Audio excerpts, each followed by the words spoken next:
stop. The world isn't. Didn't end with you. No, and thank goodness for it. You don't want that.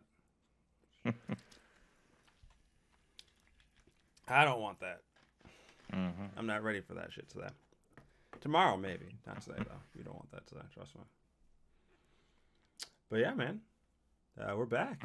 Episode 15. Has it been 15 weeks? Yeah. It's been a while. 15 whole ass weeks. 3 entire ass months. Well, almost 4. Oh, God. It's a lot of time, man. It's a lot of time. So I told you about this before we sat down a few days ago about my little file management faux pas. Ah, yes. Yeah, that was fun. Whoopsie. I told my wife about it too, and she was like, "Well, you learned your lesson, didn't you?" Don't have files stashed in your main directory. Have that shit stashed in a folder somewhere so you don't accidentally delete entire sections of your directory. I'm like, thanks, babe. Thanks. She's like, did you have backups? I'm like, no, I didn't have backups. Oops.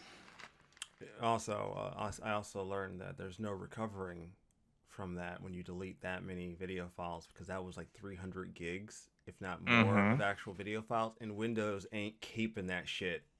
You're not getting that. Yeah. You're not getting that back. From a certain size on, Windows asks you, this is too big for the recycle bin. This is gonna be deleted. Do you want to continue? Yeah, no, you're not getting that back. That is an instantaneous, you fucked up, sir. Live with your decisions. For those of you that most of you don't know, because I didn't talk about it on Twitter, I just kind of kept this shit to myself. This was a personal faux pas I did not want to talk about. The way I handle file management is I have one drive specifically for just recording, right? It's one separate drive. It just does, that's all it does. It holds video. It's where I edit from. It's where I render to. It does all that. It's just that one drive by itself. So because of me, I had a folder for recorded video that is not edited. I had a folder for finished video, which is edited, obviously. And then I had a folder called podcasts, bits and bobs. Basically, it was all the asset shit I use for the podcast, right? So visual assets, musical assets, all that stuff. You know, the stuff that I don't want to have like in a music folder somewhere or in my pictures folder somewhere. I wanted it all in one place. So if I need it, I can just go grab it. I don't have to worry about it. Problem is that when I record the podcast, or at least when I did, the recorded file didn't go to any of those 3 folders. It went to the main directory. So it was a single file outside of those 3 folders. And there was like 3 or 4 videos that I'd record, 3 or 4 podcasts, plus that had already been edited, plus the new one, which is this week's. No, not this week's, but the week before, the one I just finished editing. And I went to go delete those 3 files. And I wasn't paying attention. And I clicked and dragged and I accidentally grabbed my recorded videos folder. And then because it's me, I was like, well, I'm good. I was like halfway paying attention. I'm like, all right, delete. And then it asked me, do you want to delete? And I'm like, yeah, it's just 3 podcast files. I'm not worried about that. So then my silly ass, that same night, I'm looking for a file, right? And I go onto my video drive and there's only 2 folders there. And then you go, hang on. So I'm sitting there, I'm like, why the fuck? Something's not right. I'm like, wait a minute. Finished files, podcast bits and bobs. Oh no. Oh no.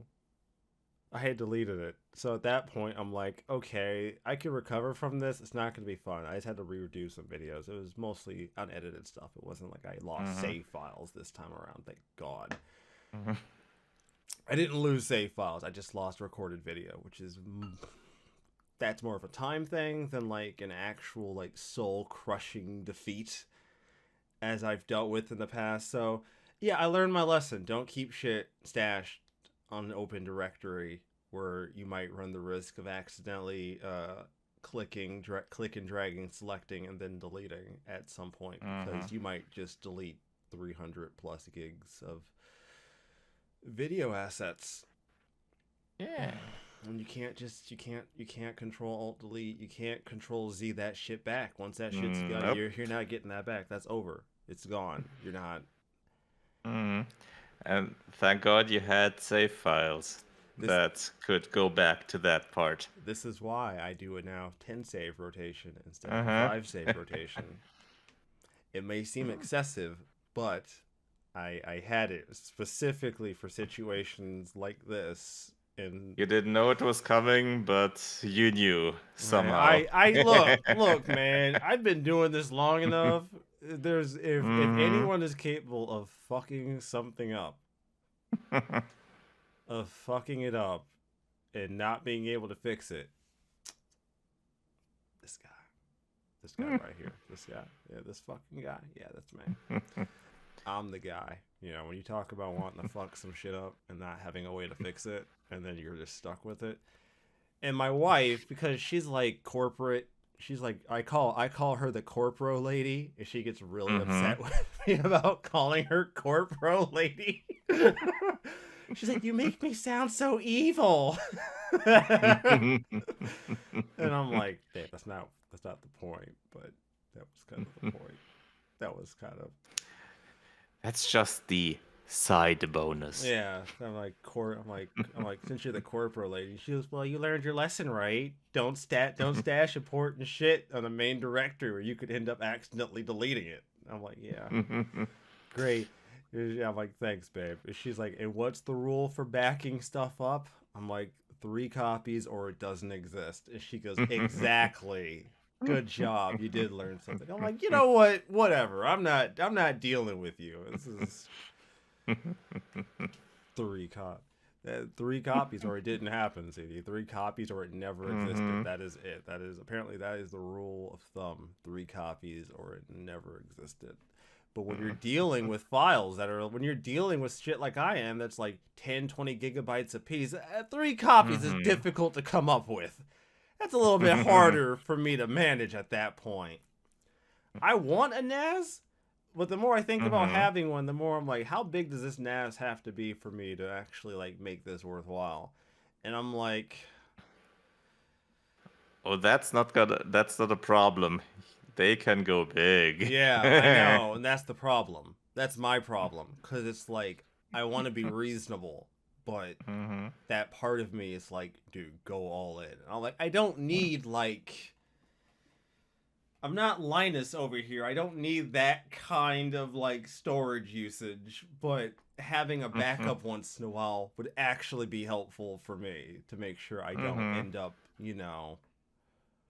this way again. But you know what? It's fine. Yeah. It's fine. I made a mistake. It's fine. I want to use the rest of my segment to talk about something really stupid I read about.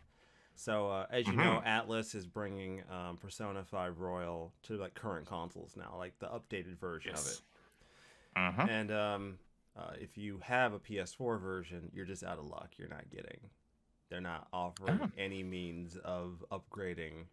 Not even an upgrade. Huh. Interesting. Yeah, you just have to buy. I'm not going to buy it. Like, the PS4 version on PS5 looks good enough. It looks great. I don't have a problem with it. And Persona 5 is so fucking stylized anyways. I was about to say, I mean, it's probably not going to be that big of a difference in terms of how it looks. Like, unless they do something really stupid and add, like, all new content, which I swear to God, Atlas, if you do that... I'm going to be so pissed. I mean, they would have to rename it then. That wouldn't just be the Royal Edition anymore. The Royal Edition Plus. Persona 5 Royal Pita. Yeah. They're not offering it. And I'm like, really? I'm like... Interesting. I'm like, all right, fair enough, Atlas. Fair enough. Would have accepted at least a $10 upgrade option or something. That's pretty much the usual. Yeah, Atlas has no intention. I think Mm. Atlas is all the articles I read on it they make it seem like Mhm. Atlas is trying to avoid people buying like the PS4 version really cheap and then getting a $10 upgrade. I They're see. they're trying to get people's money. They're trying to Uh-huh. avoid people taking the cheap way out. Because if you're like me Mhm. and you already bought like the ultimate version of PS5 Royal Yeah, it when it makes was on sense. sale and I only paid Mhm. like $20 for it and then I would get the upgrade for like 10 Yeah, it even. kind of makes sense in that regard. From a business point of sense, it kind of makes sense. So that, yeah, let's say for the first half a year, they don't give you the option, and when prices go down anyway, they'll maybe unlock the option. Who knows?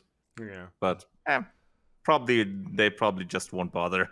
Yeah, they're not going to bother. It's anyone who really Mm-hmm. wants it either already has Persona 5 anyways and can already play it Mm-hmm. or they were holding out for it anyways Yeah, and now they're going to buy it. So it's not the you know what I mean? The probably.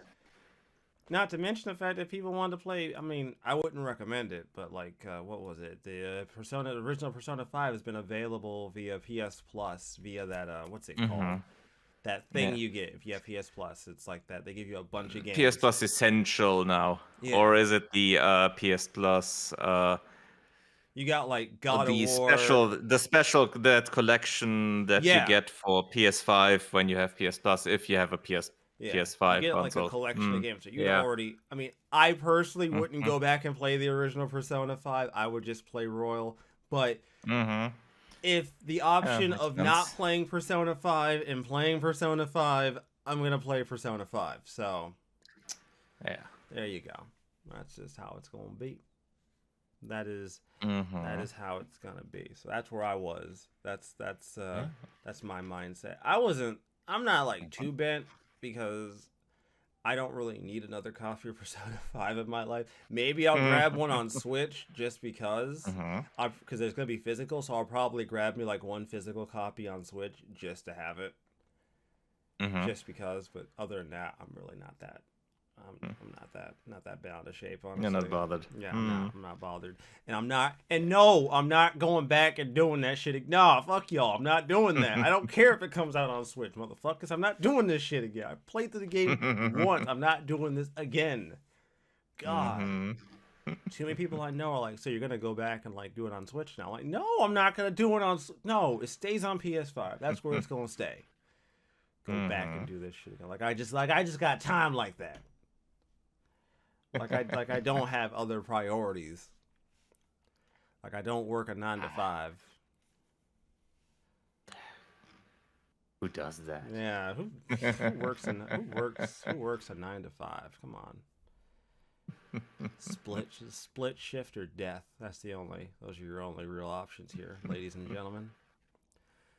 But yeah, man, that's been a lot of it. My file faux pas Mm-hmm. in that piece of news about Persona 5, which like I said, I'm slightly surprised. You know what? Fuck it. I'm gonna bring it up. So last Mm-hmm. episode we talked about review ratings and how sometimes review ratings have those weird deltas where it's Mm-hmm. like consistent, and then bottom of the Zip. barrel. And on the 18th of this month, Stealth, which this man is incredible with his tweets. Sometimes I'm just like, damn, man, you're on point every time. Every time you're always on point with this shit. He posted up Mm-hmm. his roundup of all the reviews of Soul Hackers 2, and the first tweet of it was actually very interesting. It's like 9, 9, 8.5, 8, 7.5, 7, 7, 7, 7, 7, 7, 7, 7, 6.5, 3.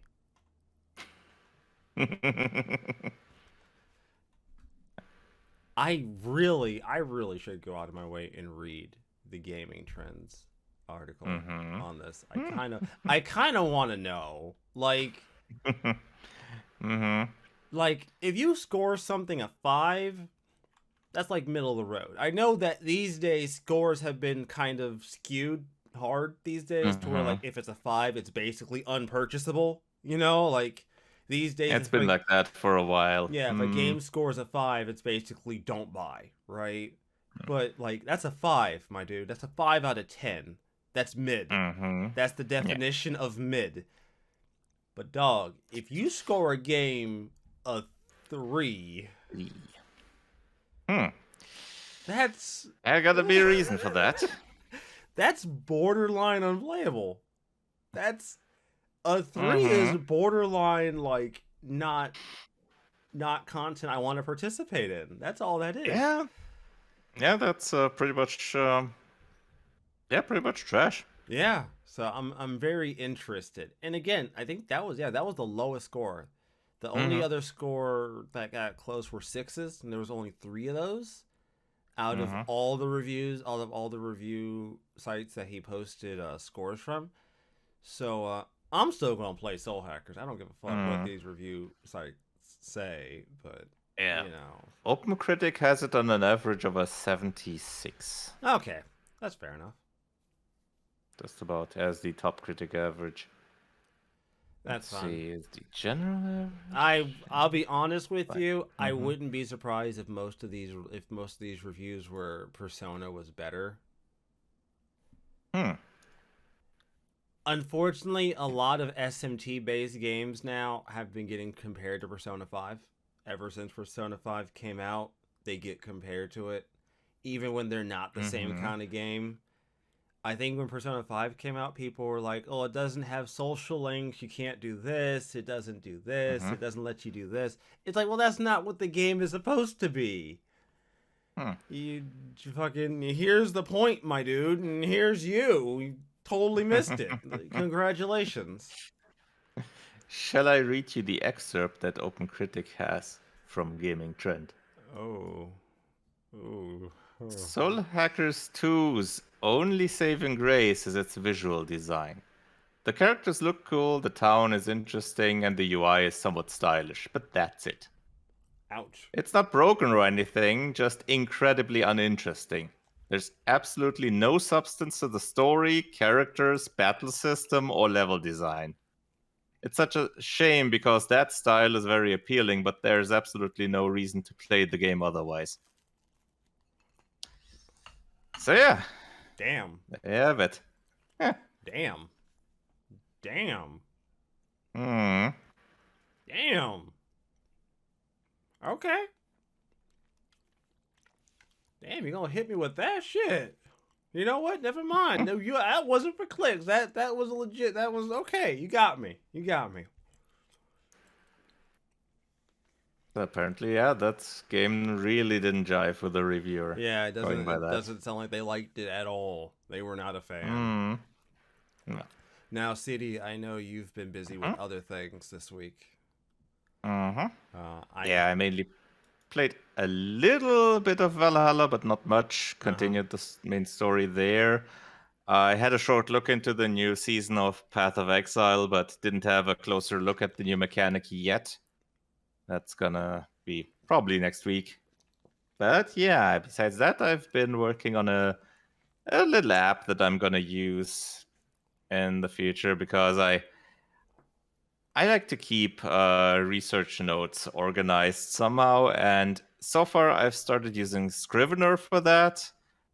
But for some things, I do want to have it a bit more linked between the items. Like if I have a game, then I want to have a quick look. What's the developer? What's maybe what the developer has done elsewhere? And stuff like that. I want to quickly move between the items. And yeah, at this point, a custom app for that seems to be the best option for me. Right. That's what I'm working on. And you know what they say? If you can't find it, make it yourself. Pretty much. Heroes aren't born, my friend. They're built. And since making apps is pretty much my job, I have the tools and everything else. He is the soul. When there's a problem that he can't just go online and find a solution for, he's like, I'll just do it myself. Screw it. I got time. I'll make it happen. It's all good, baby. I got this. Oh man. And I don't need a Soulstone gauntlet for that. Yeah, see? Oh goodness. So before we start the stories, I had a bit of a moment this week. Not like one of those like in the shit you're in the shower and like a thought hits you and you go down a fucking rabbit hole because of that fucking thought, right? So I was thinking, I'm like, damn, I don't own as much shit as I used to console-wise these days. And I'm like, you know what? That has kind of made me think about, like, why I own certain consoles, right? Like, what purpose they play, right? It's like, I have my PS5, right? That's my home console. That's just a dedicated, connected to the fucking TV, right? I got my Switch, right? It does that, Mobile. and I can take it with me, right? I got my PC. That's like a work and play kind of thing. So then I was like, okay, so why am I so like, what about if I like wanted like another handheld, like, I don't know, a fucking emulation console? I don't know why I'd want it, but I'm like, what purpose does that really serve for me? Really? So I'm sitting there and I'm like, how badly do I really want to play old ass video games on the go? Right? And I'm like, not really. If I really want to play them, I'll play them when I'm at home. I don't really need that. And then I'm like, well, okay, what about the Steam Deck? This is where shit gets weird for me. Because I'm like, what about the Steam Deck then? Like, that's an inherently cool device, right? And I'm like, okay, it plays PC games. And I'm like, what PC games do I really want to play that badly on the go, though? Like, right, that's the first thing that came to my fucking mind was like, what PC games do I give that much of a shit about? And I'm like, it can emulate. And I'm like, that's an expensive piece of kit for emulation, though. I feel like even the cheapest Steam Deck is still an expensive amount of money for a emulation platform. Maybe? How much is the cheapest one? Like 300, 400, 500? I think 500. Let me check. Like the bare minimum I Steam think it Deck. was $4.99, I think, but that sounds about right. yeah, let's check. Do they have? Oh, it's 419 euros. Check what it shows for you on SteamDeck.com as pricing. Oh, yeah, I forgot. Yeah, okay, I got you. Because it directly shows me the year. Our euro prices. That'll do it. That will. Okay, so the cheapest Steam Deck I could possibly get is 400, and that has the 400. Okay, that has the good. 64 Yeah, the 64 gigabytes of memory on board. Yeah, okay. And I was like, I'm like, you know what? That's not terrible. But then I'm also like, how important is emulation to me right now on a portable level? Right? Because I emulate shit. Don't get me wrong. A lot of my channel is me just emulating. Like the PS1 games I've done, most of those I did emulation. The PS2 games I'm going to do, I don't have fucking the proper equipment these days to play directly off console like I used to. Shit, dude, that stuff's hard to come by these days. Like, the days of being able to capture directly off console for old-ass consoles, nah, that's not like it used to be. Back 10, 15 years ago, that shit was out there and available. These days, if you want to capture directly off console, good fucking luck. Unless you modified your console to do it, you're not doing that shit these days. Shit's way more harder than it used to be. And then I'm like, you know what? Damn. I really do limit myself on what I want to use. Because, like, there's so much shit that exists that I'm just like, don't want. Don't need. Looks cool, but how much would I use it? I don't know, man. I went down this weird rabbit hole, like, evaluating all the electronics I have. Like, gaming, like, little gaming knickknacks I have. And I'm like... I keep some of this stuff out of nostalgia. Like I have a Game Boy Micro still, and that's like the weirdest knickknack I have, because every time I show it to someone, they're like, "But why does that exist?" And I'm like, I don't have an answer for you for that one. I also have. Have you ever seen the PS1? Not like the PlayStation one, the smaller PS1. Yeah, I think so.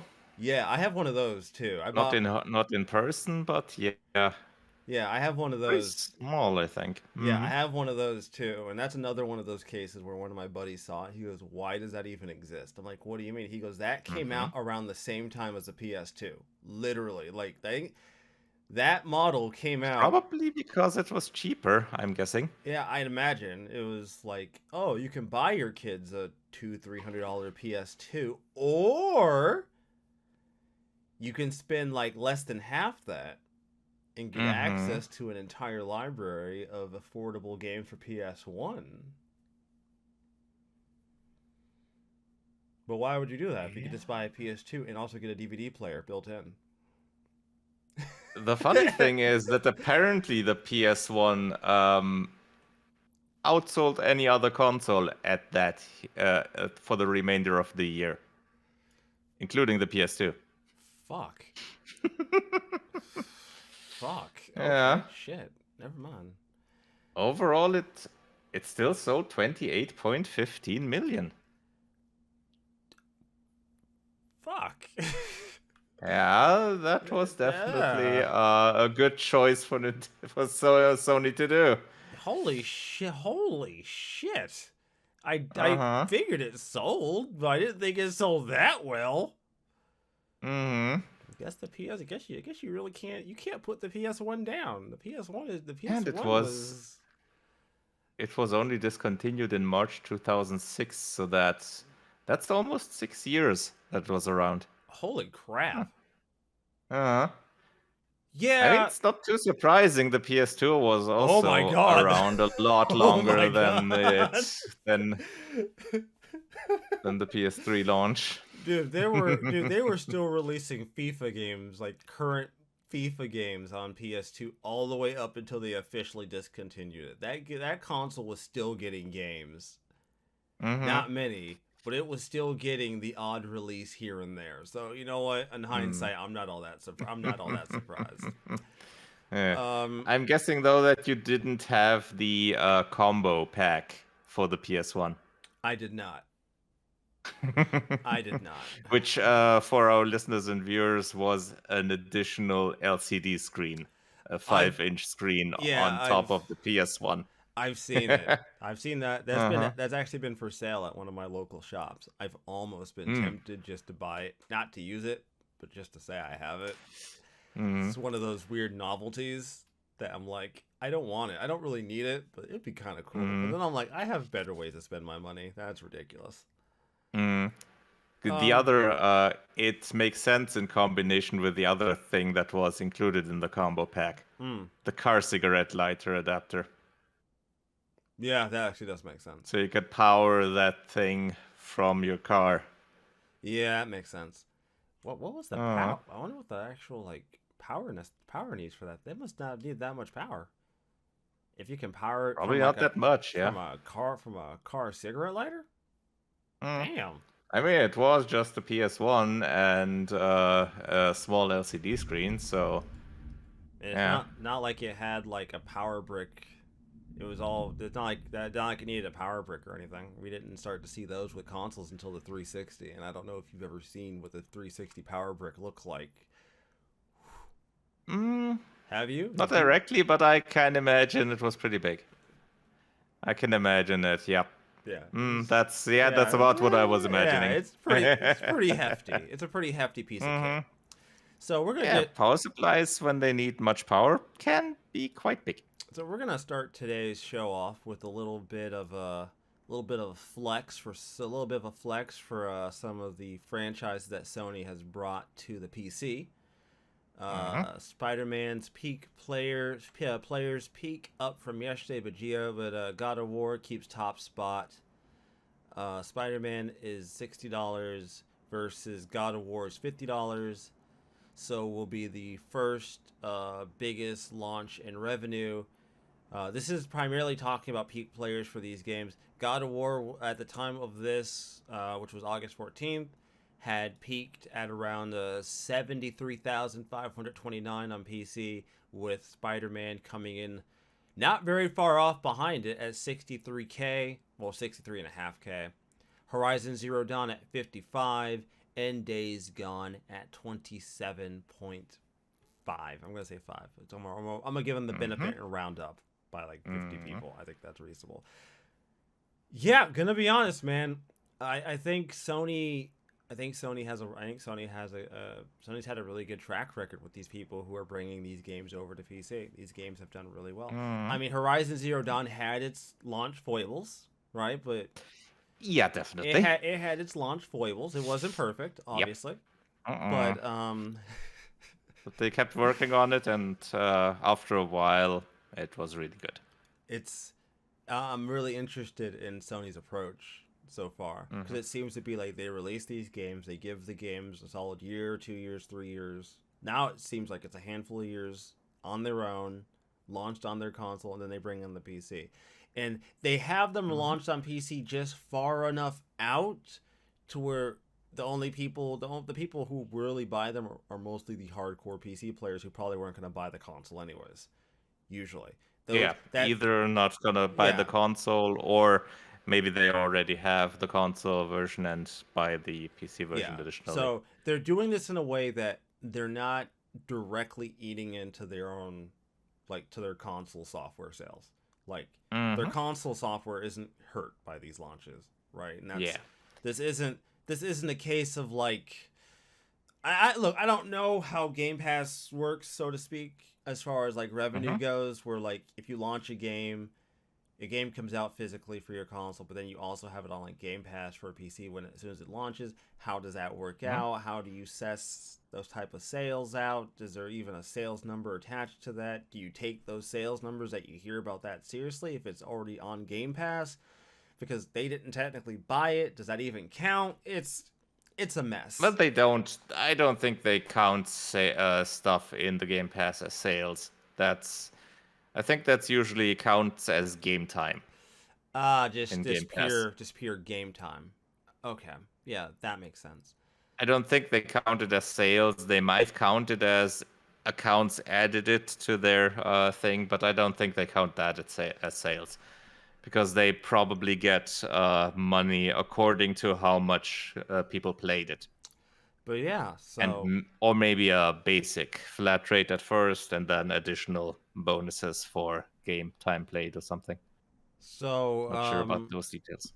It's not to say that there hasn't been a little bit of drama surrounding Spider-Man, though, or at least around the game. Arguably, some of the dumbest. I'm gonna say it, I think it's dumb. I don't really see the point. I don't understand why this was a big deal. The world, the open world of Spider-Man is so big that unless this was like on like half the street corners on every single block in New York, I would question. I would question just how noticeable this was, or just how much of a detractor it was to the gameplay experience. New York is fucking huge. And that's true. And to Sony's credit, the world of Spider-Man is also fucking huge. So I would have some rather large questions here. So I'm going to read a bit of a post here from Nexus Mods. When was this posted? August 17th. Recently, there's been some silly drama on our site that was sparked by someone uploading a mod for Spider-Man Remastered. The mod replaced the very few pride flags the game actually has with the already prevalent USA texture from the game. The mod was removed from Nexus Mods, and the author was banned. Okay. I'm gonna take a hot take here, CD. Honest to God, hot take. All right, hot take right now. This is dumb. This is dumb. If he wants to make the fucking mod to replace it, who the fuck cares? That's his feelings. Like, that's him. If he wants to make the mod and no one wants to fucking download it, so unless he had hate speech on his fucking mod page where you downloaded it or some shit, Who gives a fuck? He didn't want it there. It's stupid. Look, do I think it's dumb? Yeah, it's really fucking stupid.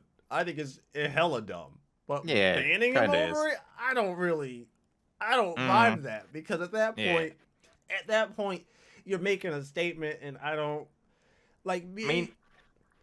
I mean, I guess I can understand the reasoning because he didn't upload this on his main account.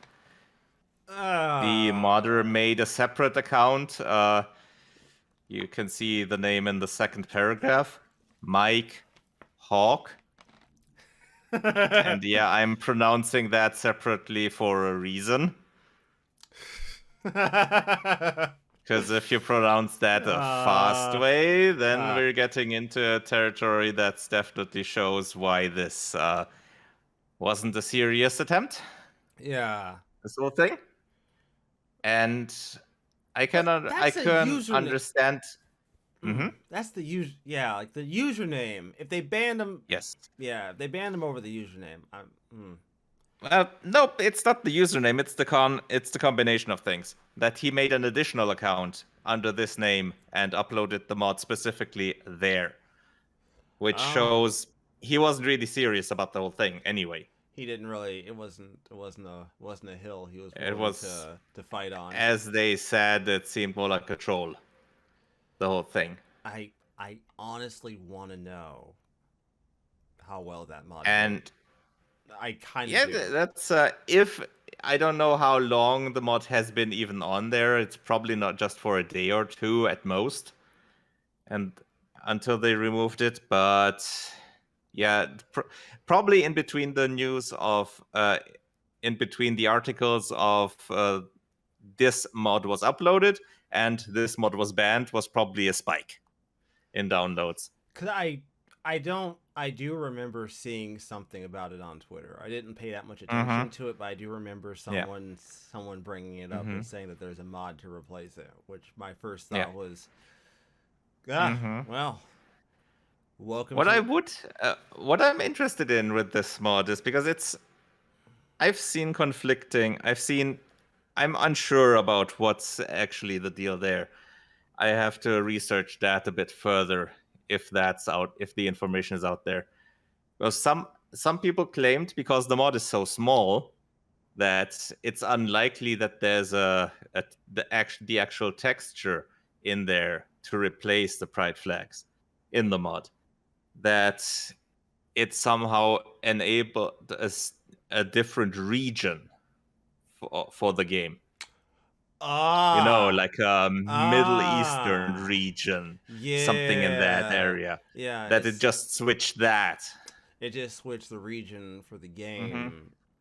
Because I think it was just around 14 kilobytes or something in the mod itself, which doesn't sound to me like that would be enough for the texture. Unless it's a really... But again, I'm not completely sure about that. I'll have to research that more. But it's still... the whole thing is stupid in all directions, honestly. It's certainly... I'm not sure if I would have reacted in this way to ban both the sock puppet account and the main account. Yeah, but... that seems like a little bit of an overcorrection.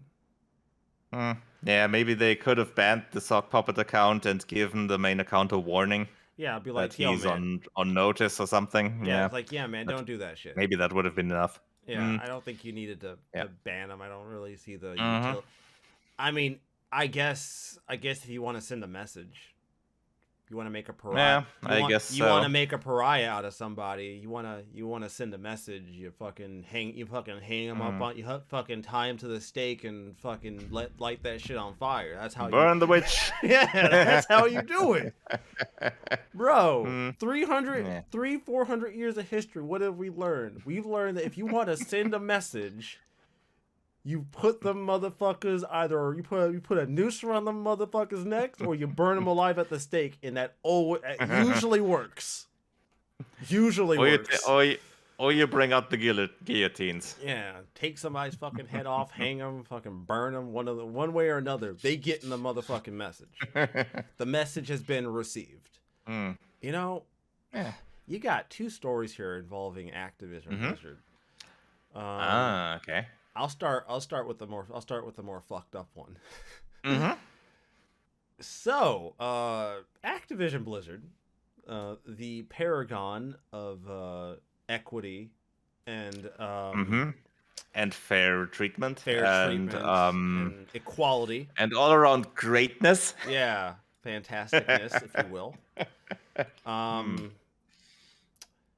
They've had a rough few years. They've had a rough few years. I could say that. So, I was under the impression that we had stopped hearing about some of the more fucked up aspects of their company because we hadn't really heard much. We've heard little things, but we hadn't heard about internal shit at the company itself in quite a while. We've heard like Bobby Kotick and shit, but no, whatever. So, I was a little surprised when this article came to light. Activision Blizzard accused of trying to stop workers communicating about pay and working conditions. My friends, we have officially reached Orwellian levels. we have officially reached Orwellian levels of ridiculousness now. Can I find a better site for this that doesn't make me have to log in? Yes, thank you. Just go for the archive of it. I pulled up one on Yahoo Sports. It's fine. All right. It's fine. Okay. I don't care. I don't care if Yahoo gets a couple of my quarters, a couple of my pennies. That's fine. This is an interesting one. In the filing, the Communication Workers of America filed an unfair labor practice charge against the company with the National Labor Relations Board earlier this week. That the company has engaged in illegal surveillance of workers during the walkout to end gender equality and cut off access to a chat channel where workers were discussing wages, hours, and working conditions. Now, in America, by and large, an employer cannot stop you from talking about what you make. It is actually, in most states, against the law. You're not allowed to do that. They can say that you're not allowed to talk about it.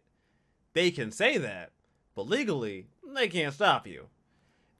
Now, the other issue here is that many states follow what is called an at-will employer, meaning, oh, you're familiar with this idea? The idea of... Yep. I've heard about that they can just fire you for no reason for whatever. They can fire you Stuff for like literally any reason that they want. They do not need to have an actual discernible reason. They can just get rid of you. So while you may not be fired for talking about your wages, they'll just find any other reason if they even want to. Yeah, you might be like a minute late and then they'll fire you for it, or I don't know, you fucking didn't cross all your T's and dot all your I's on a report you sent in, and guess what? Now you're fired. So, 1 unit below your quota. Bye. Yeah. A spokesperson for CWA told Fortune in a phone call on Wednesday that under current legislation, there were not a lot of penalties for companies found guilty of breaching labor laws, but the union was hopeful that ruling against Activision would hold the firm to account, make it clear to workers that they have right. And this is true. There aren't a lot of real big penalties for companies that don't follow the rules. And a company like Activision, the best you're going to do is fine them. Right? And what the fuck does a fine really mean to Activision?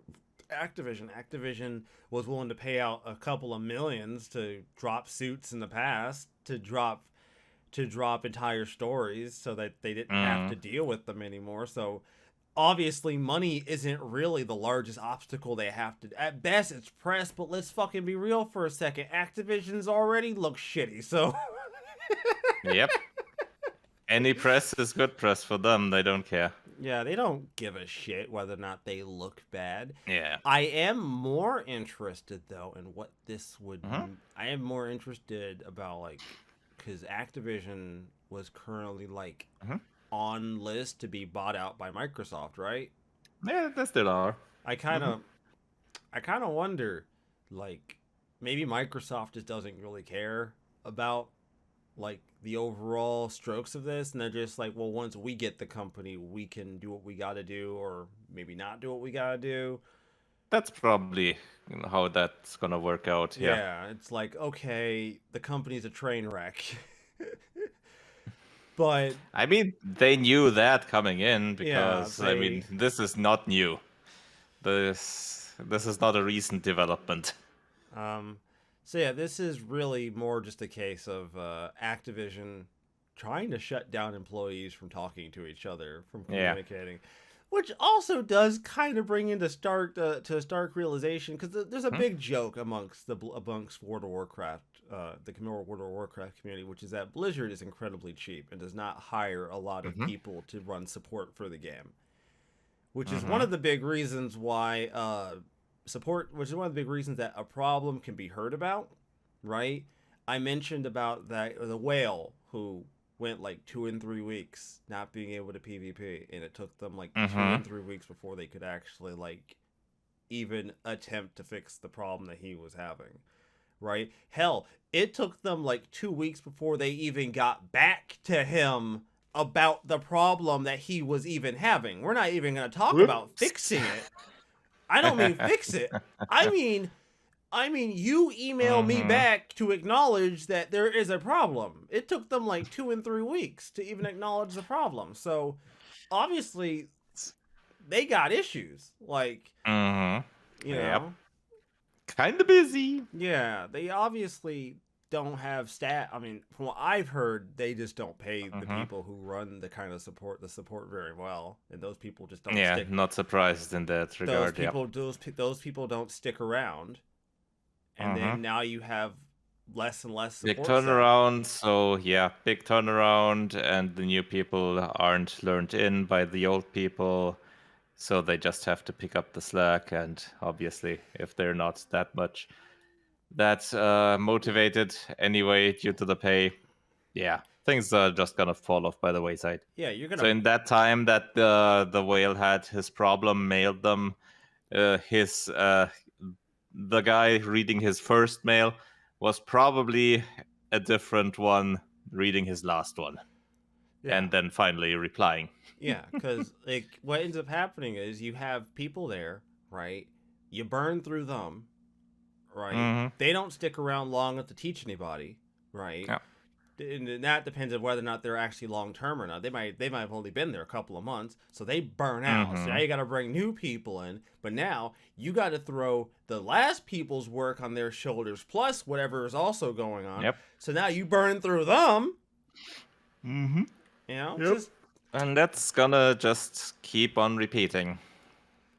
so yeah. Yep. Congratulations, Activision. You've really done a really great job with this. You're keeping on being great. One moment. I'm gonna pull up. Mm-hmm. You linked the other thing, and I want to pull up. Uh-huh. How do I? No, there it is. Okay. You know that's Washington Post. Do I want to use that one as my source? Wildhead. I like Wildhead. Yeah, I'm gonna use Wildhead for this. That's fine. All right. They're a source. They're a site that I trust to some degree, at least when it comes All to right. Blizzard-based news. They might have some experience in that regard. Yeah, they do. Just a Little, little. little bit. One of the big aspects about Diablo 4 has been monetization, especially after Diablo Immortal. Needless to say, Diablo Immortal might have soured the pot a little. Might have Just a smidgen. might have pulled a Calthazad and poisoned the grain supply here when it came to the goodwill with Blizzard.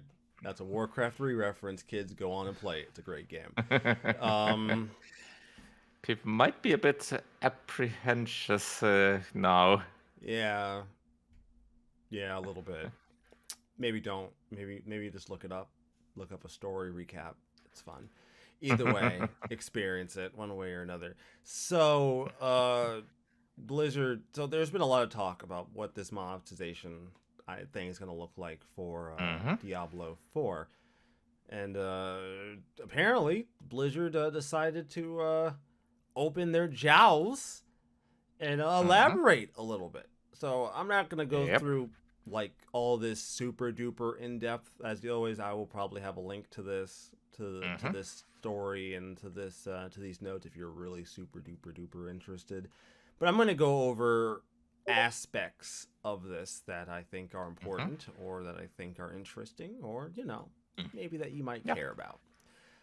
First up, Diablo's they I want to make a note that Mm-hmm. this article mentions this like 2 and 3 times.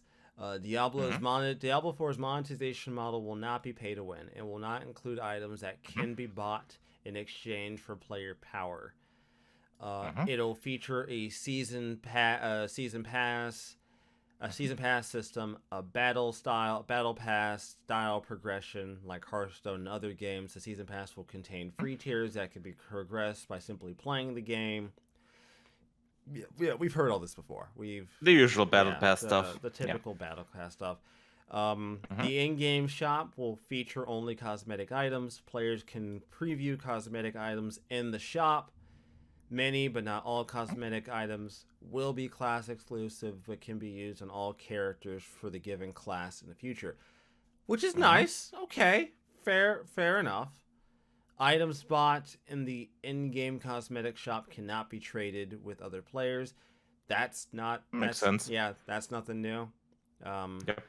yeah, that doesn't surprise me because that would cause all kinds of hellscape nightmares trying to work that out. Mm. Um, Thankfully, there's no need for balancing. yeah. They go through some aspects about the cosmetics towards the bottom of this page, but they also mention that according to Blizzard, the best looking cosmetic sets aren't exclusive to the in-game cosmetic Mm-hmm. shop. Uh, maybe. I mean, that's always subjective. Yeah, it's Stuff like that. What looks best to one person doesn't look the best for the other. Yeah. Now, I've also read on other sites that this is going to be a pretty beefy experience. Like they're planning on adding content to this game, Mm-hmm. like Yeah, actual. that's what they said in their own quarterly season, Yeah, quarterly update. they're going to Mm-hmm. be. We're going to be seeing a lot more content drops than what we saw with Diablo 3. Oh, Yeah. like substantive. Which makes sense. Which makes sense given that they have a monetization model with this one that they didn't have with 3. Yeah, 3 was solely just based on its own sales to Yeah, finance it all was the the main development. game, and then was one expansion, and then that one Necromancer DLC, and that was it. And that was several years ago, and they've been doing new seasons ever since. So obviously they don't put as much effort into that. And this one, they're gonna have the motivation. If the cosmetics sell well, then they're gonna have the budget for this. So, CD, have you seen a lot? Mm-hmm. Have you seen the stuff they've released about Diablo 4 over the last Yeah, some couple of of it. weeks? Some of it. Mm-hmm. Any thoughts? Anything that from what you've seen gameplay wise, at least what they've shown us? Do you have any thoughts about Gameplay it? wise, what I've seen, it's not the most recent stuff that I've seen, but I've seen a few things. They look quite decent. I mean, it's obviously graphically, it's gonna be looking nice. Gameplay wise, gonna have to see how it all works out, but it's promising. Let's say from what we've seen. Obviously, the whole skill system and all isn't public yet. We're gonna have to wait and see on that. But if this is what it'll turn out to be in terms of monetization, then I'd say that's all right. Yeah, and honestly, I hmm, I get where Mm-hmm. Blizzard's coming from with this one, right? Mm-hmm. Like as much as it might like annoy people to see games sort of embracing this sort of like you buy the game, but then the game's gonna keep trying to sell you stuff. Like, as much as I know it annoys a subsection of gamers that shit happens. Obviously, depending on how annoying they make it in game, that's gonna be a variable there. But overall, I don't mind stuff like this. Yes, I know it's a full-priced game, but if they do continue to add content to it over time with the seasons and all, and if those are really as extensive as they say, then I can see that they need the money for it. Sure. Yeah, that's The kind of money you get from the initial sales can only get you that far because they've already invested a lot into this. Yeah, so I'm interested. I'm interested to see how this pans out in the long run. I mean, I could use some new Diablo in my life. I'm not exactly against the idea. I'm still playing through like Diablo 2 the resurrected version. Yeah.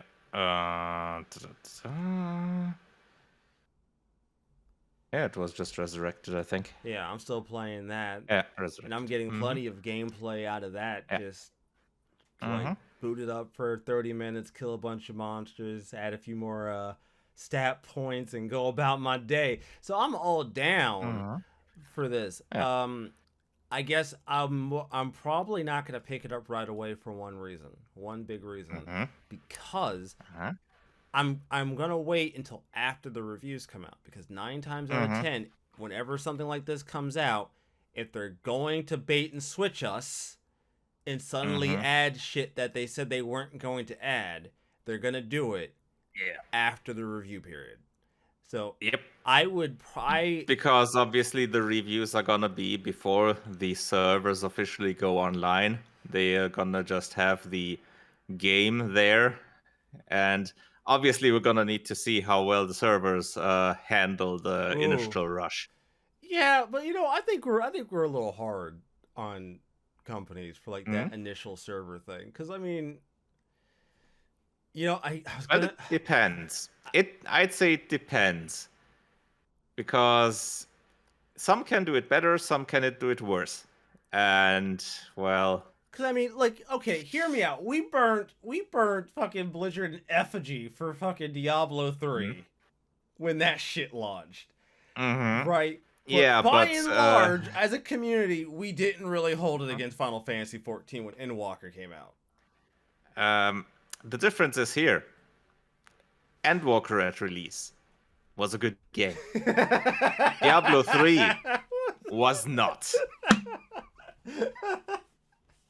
But many people didn't know it was a good game. People didn't know it was a good expansion seed because they were waiting for days to get in. That's my counter argument.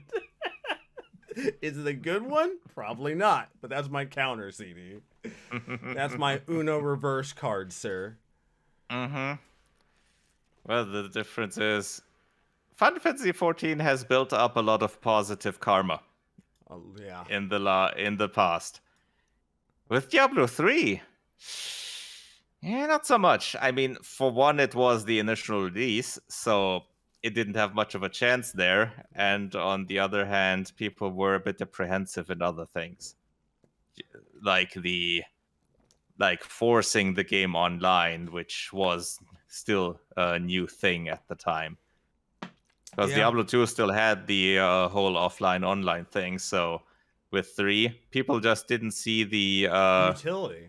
This being and obviously Blizzard was hyping that part up and talking positive about it, so that bit them in the ass. That's no one's fault but theirs. Yeah, and they really tried to sell us on that too. They really. Yeah. And in hindsight, it wasn't worth it. Yeah, didn't really wasn't. Didn't really help them out as much as they thought it was going to. Not at all. With 4, I can see it being more of a added bonus. I can see it having more of a positive effect on the whole game if people accept the design. given the overworld where you meet the people and then go into the dungeons either alone or probably in groups.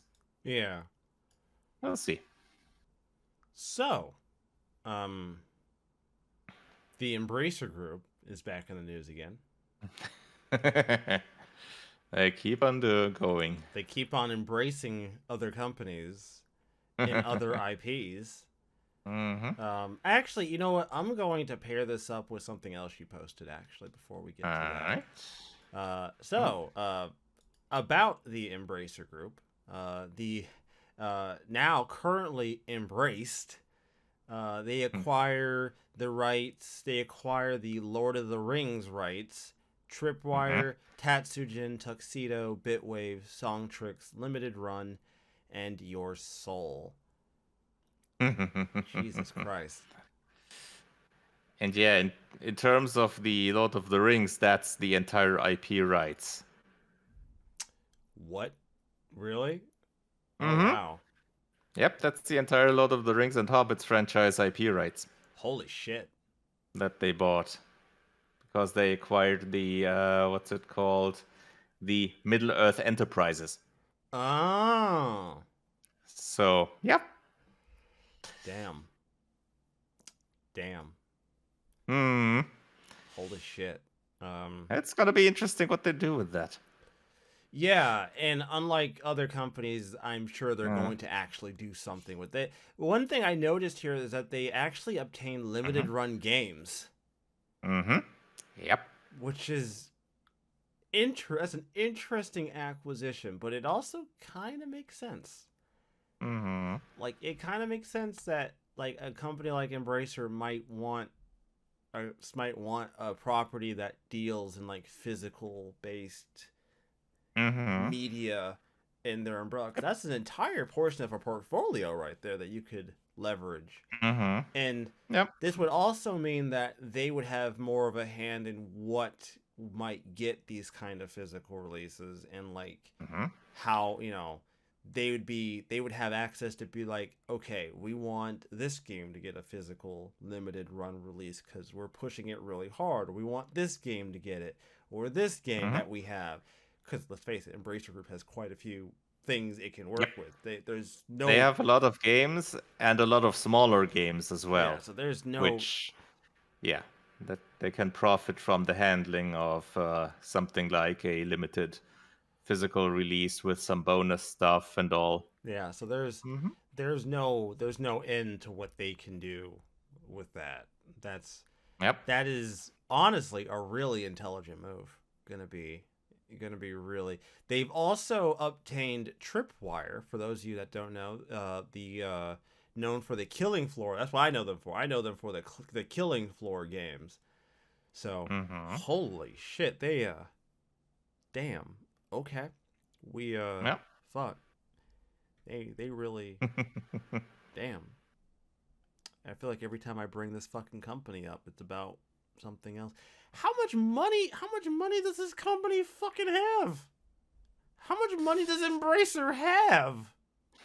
I don't think I'm being unreasonable. I think that's a fair thing to ask, because I feel like every few weeks Embracer has obtained more IPs and more companies and more property. Yeah, I don't exactly know their profit, but let me check. Does it show in the English one? Well, I can tell you, according to GameIndustry.biz, Embracer net sales up 107% for Q1. So, yeah, they're making money. There's no... They're making money. They're just... They're making money. There's no denying that. Yeah, and just in that quarter, they made $682 million. Jesus Christ.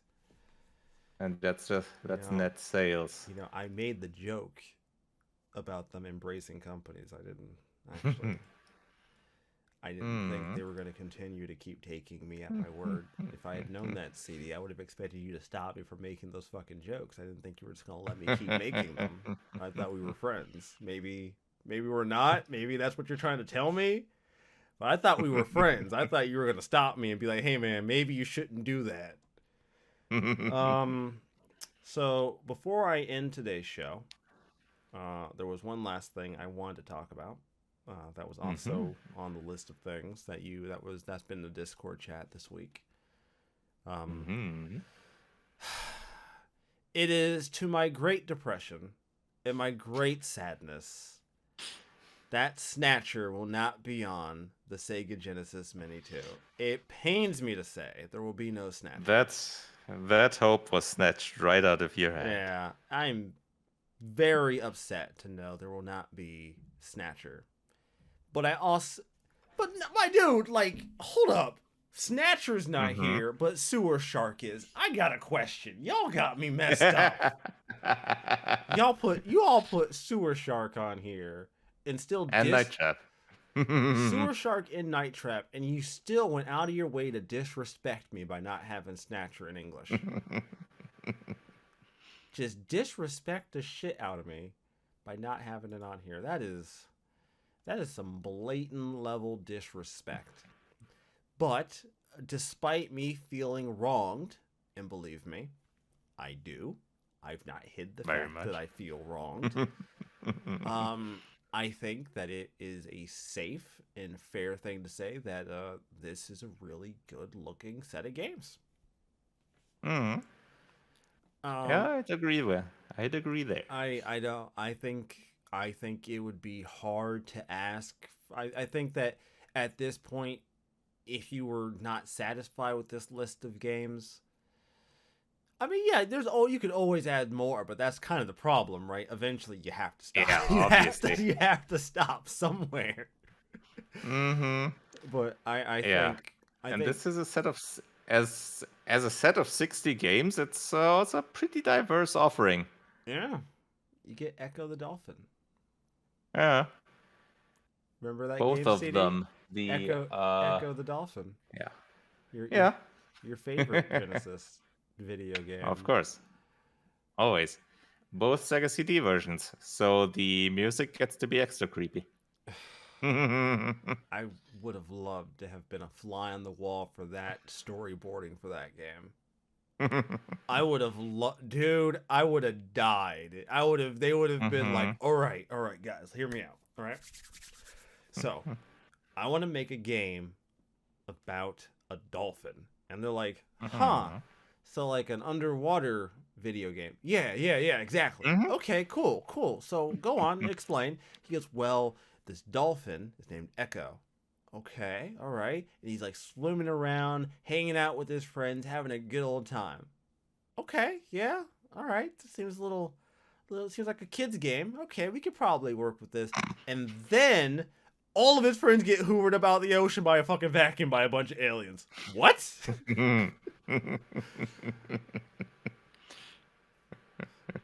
That's it. That's the pitch. That's the pitch. That's the whole pitch. You don't really need to pitch it anything else other than that. Um, is this all the game? I want to see if I can find like a full. Does I think this Twitter post I is all the think games, the right? Wario six I think the Wario 64 one, those two pictures are the whole game. So 1, 2, Okay. 3, 4, 5, Damn. 10, 20, 30. Yeah, this is a Yep, hella that's it. this is a hella good list. Mm-hmm. This is a hella good list. And there's a Yeah. lot of games on here that I think like I'm a little surprised by some of their choices, but I don't remember what Mm-hmm. was on the Mega Drive 1. So maybe some of the things I think should be there were already on the Mega Drive 1 and I just Very don't likely. remember. Very Like likely. for instance, there's Streets of Rage 3 on here, so is Streets of Rage 1 and Uh-huh. 2 on the first Mega Drive? I'm pretty sure those two were there, I yes. feel like that probably is the case. That was something I noticed. Like for Mm-hmm. instance, Vector Man Yeah. 2 is on here, right? And I'm like, why is Vector Man Mm-hmm. 2 on here? That means Vector Man 1 was probably on the first one, I'd imagine. Yep, correct. I'm just having a look at the other list of the first one. Yep, that one has Vector Man and And it has Streets of Rage 2. And I'm pretty sure one as well. and Earthworm Jim 1 as Earthworm well. Jim. Yes, Okay, figured. Okay, correct. then that fixes. And Sonic 1 and 2, because I think this one has mainly It has ED and Sonic 3D Blast and if you're feeling super spicy. If you're feeling really spicy, CD, uh-huh. it has Sonic 3D Blast. I mean, you have to somehow balance out the greatness of Sonic CD. Yeah, that's a lot of greatness all wrapped up into one game. So yeah, it's really interesting to see like Sega's approach to this mini system versus like Nintendo's Yeah, approach it's overall. kind of a shame that they're limiting the units as that much this time. Because I would have figured that the second one should be pretty popular as well. Well, Well, I mean, I hate to say it, but I would figure if you're making a second one, then I would assume that the sales from the first one were strong enough to warrant a second one. So therefore, Yeah, you'd have more, right? Isn't that logically how that works out? Right? yeah. The thing is, apparently, there's gonna be around 1/10 of the number of units of the first mini. Jesus. Well, if you want it, folks, fucking grab Pre-order. it. Yeah, It's pre-order currently it. on Amazon. Amazon has it for $99.99 plus shipping. I'm actually gonna quote tweet it right now. One sec. Mm-hmm. Listed on Yeah. our show. Here in Europe, we have to wait until September for the pre-orders to show. But at least there's gonna be it's gonna be available at least, because that wasn't clear for a long time. Because up until that announcement that Sega made recently, there was no info at all about the European release. So thankfully, that's confirmed. So what, like, okay, yeah, Mm-hmm. good point. Fair enough. I was thinking about something, but then it just hit me like, oh, okay, fair enough. Okay. Yeah. So, yeah, that's honestly super impressive. Like I said, I've really enjoyed seeing how Sega's sort of handled this versus their competitor, and they've done a really good job. It looks like they embrace a lot of their history, and it's not just like the best. They have a nice variety of games on these. And at 60 games at $99.99, what does that boil out to per game? One sec. That's not even $2. Yeah, that's not that bad, honestly. Yeah. 60 games at $99.99. That's not really that. That's around 150. Yeah. Just around. That's not really. Little 155 at most. That's not really That's fine. all that bad price. Like just and plus you're getting like Sega CD games, so that's as far as just like the ratio of like the value proposition here is actually really good for people who buy this if this is something you're into. So yeah, by all means. And if it's gonna be about the quality of the first one, then that should be pretty good. Yeah. And this one apparently has a 6-button pad in contrast to the 3-button pad that the first one had. The superior one. So that's an advantage as well. Fantastic. But I suppose some of the games really do need the 6-button pad this time. Yeah, some games do. But there's no Mortal Kombat. Well, yeah, they got art. They have Art of Fighting or Clay Fighter is on there. I wasn't gonna count that one. Fair enough. They got Final Fury, Fatal Fury. So yeah, no, you would want the 6-button pad. Yeah, by far. They have the Sega CD version of Final Fight. That should be pretty good. Yeah, so you would definitely want that. Anyway, CD. I think. Yes, that's also Street Fighter. Street Fighter 2 is also on there. I see. So that's gonna help there. Yeah, this is stacked. It's hella stacked. Yeah. All right. I think that's it. I think I got through the list today, didn't I? I did get through the list today, and I did it. Damn, I got through the list. Made it. I got through the list in good time this week. Shit, man, I'm on point this week. Holy shit. Holy shit. There might be a chance. And we didn't have an absolute trash fire. Well, no, actually, no, we're still going to have it. Because I'm going to quote this tweet really quickly before I end the show. In October, Star Citizen has been crowdfunded for a full decade. They are currently sitting at $494 What is that? 94,122,284. Couldn't resist there, could you? Oh, you know I couldn't. Mm-hmm. You know I couldn't. I take every opportunity to absolutely crap on Star Imperium. I do not care. I do not care. Until there is That tweet was from the 18th, so yeah, they're probably even closer to the 500 billion. I To don't the care. 500 I million don't. there. I will continue to trash Oh boy. this Ponzi scheme of a video game until there is a video game. I don't care.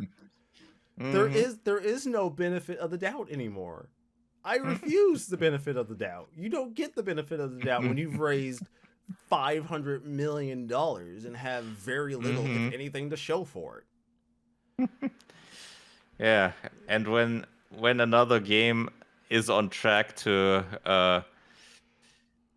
pass you in terms of development costs, that's actually a game, and quite a good one too. So, yeah. Yeah, no, there's no, I'm not apologizing for bringing this up at the end of the show. As always, everybody, our podcast is available on multiple streaming platforms such as Apple, Google, and Spotify. If you are, in fact, so inclined to use one of those, we're also available on other platforms. Feel free to find us. Turn-based Cynics. We also have a YouTube channel that gets uploaded to every single week with our video form podcast, where me and CD talk about a variety of stories ranging in seriousness, from the utmost importance and seriousness to me being an absolute shitposting asshole. And you can find our show every Sunday, because if it's not posted on Sunday, I have a shoe to eat. I don't want to eat the shoe, ladies and gentlemen, please. I don't want to eat the shoe. As always, everybody, I hope you have a fantastic week. Get on through it. Let's get this money. Let's get this work done. We got shit to do. We ain't got time to waste. I got games to beat. Y'all got things to do. So let's make the best of it. We all in it together anyways. We might as well make the best of it while we're here. Until then, everybody, stay tuned, and we will see you all next time. See ya.